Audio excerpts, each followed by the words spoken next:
ഇപ്പോൾ വരുന്ന ഒരു വാർത്തയിലേക്കാണ്. കൊച്ചി പാലാരിവട്ടം ജംഗ്ഷനിൽ കാർ മീഡിയനിൽ ഇടിച്ച് തലകീഴായി മറിഞ്ഞു. 2 കുട്ടികൾ 3 സ്ത്രീകളും അടക്കം 6 പേർ കാറിലുണ്ടായിരുന്നു. പരിക്കേറ്റവരെ ആശുപത്രിയിൽ പ്രവേശിപ്പിച്ചു. സൂര്യശ്രീ ഉണ്ട് വിശദാംശങ്ങളുമായി. സൂര്യശ്രീ, ദൃശ്യങ്ങൾ പേടിപ്പെടുത്തുന്നതാണ്. ഇവരുടെ പരിക്ക് സാരമുള്ളതാണോ? ഗൂഗിൾ അല്പസമയം മുമ്പാണ് പാലാരിവട്ടം ജംഗ്ഷനിൽ പാലാരിവട്ടം പാലത്തോട് ചേർന്ന് ഇത്തരമൊരു അപകടമുണ്ടായിരുന്നത്. എയർപോർട്ടിൽ നിന്ന് വരികയായിരുന്ന കാറാണ് ഇത്തരത്തിൽ മീഡിയനിൽ ഇടിച്ച് വലിയ രീതിയിലൊരു അപകടമുണ്ടായിരുന്നു. മീഡിയനിൽ ഇടിച്ച കാർ തലകീഴായി മറിയുകയായിരുന്നു. കാറിൽ നിലവിൽ 6 പേരാണ് ഉണ്ടായിരുന്നത്.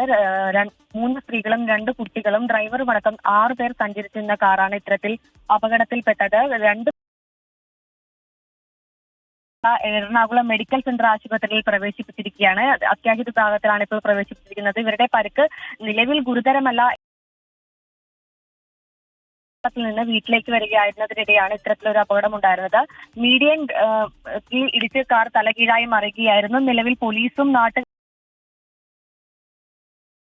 തലകീഴായ കാർ നിലവിൽ നേരെയാക്കി ഇട്ടിട്ടുണ്ട്. എന്തായാലും ആളുകളെ പരിക്കേറ്റവരൊക്കെ തന്നെ ഉടൻ തന്നെ അങ്ങോട്ട് ആശുപത്രിയിലേക്ക് എത്തി സ്ഥിതിഗതികൾ വിലയിരുത്തുന്നതാണ്.